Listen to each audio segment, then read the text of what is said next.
Hey,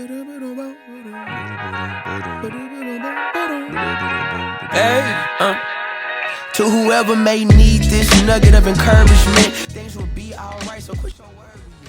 Top of the morning, I was just thinking about my complaints, my situation, personal complaints. But I was just thinking about how my husband isn't who he says he is, or what I saw when we first met and got to know him. The more and more I got to know him, the less and less he was who he says he was. And it's been about 9, almost 10 years. And what I realized is that I'm not who I say I was either. The person that we were putting out, the person who we want to be, is the person we want to be. But when we go back into our homes, we're actually who we really are. And so a lot of people, this pertains to a lot of other people too. We see other people and we love who they want to be.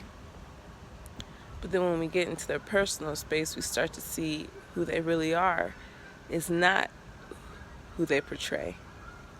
And I don't think it is anyone's fault, because they say you're the master of your fate, right?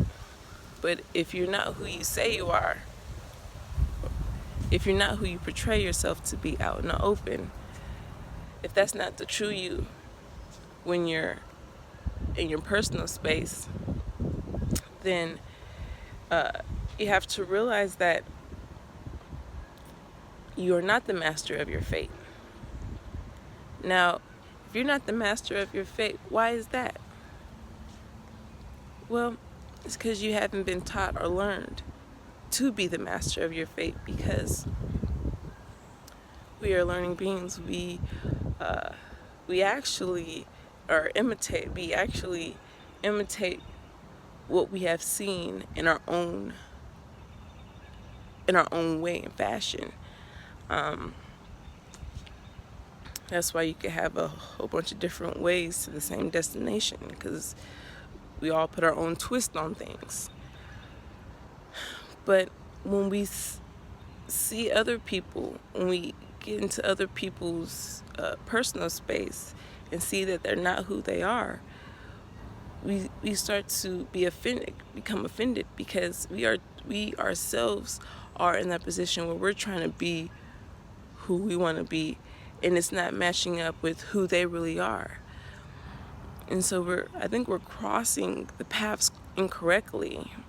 Who we are in person, out in public, is in a sense a reflection of what our society is, and who we are internally in our homes are who we're dealing with.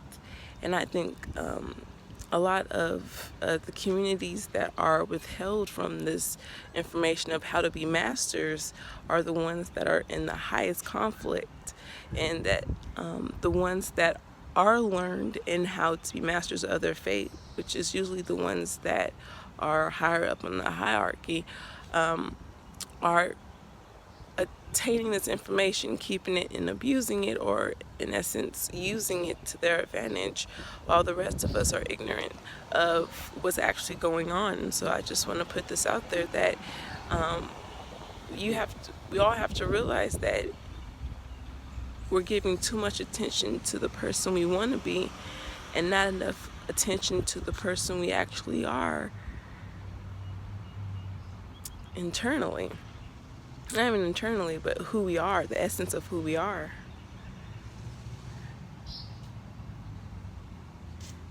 And I think looking to the person we want to be is great guidance as to how to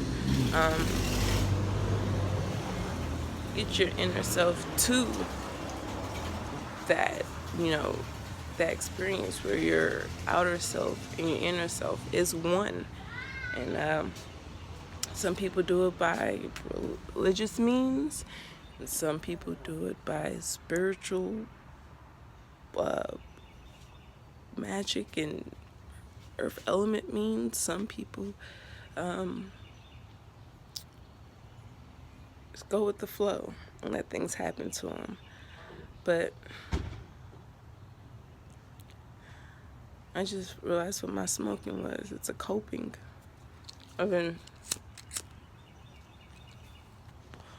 giving so much attention to my outer being about who I am and portrayed, but I have not given any attention to my needs, my inner needs, to myself. And so I hope that helps somebody.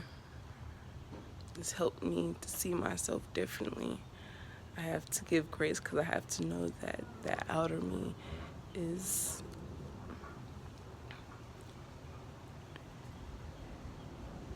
not, it does not need any more attention, but it's the inner me that needs attention. So hope y'all work on your inner selves. It's just gonna look to that outer person for guidance, and I hope that you give others grace. It's just, you have to understand that not everybody understands that yet, and we all have to go through that spiritual journey to get to that point, like I just have. And I'm sharing the information so that others can get there along with me. So peace and love.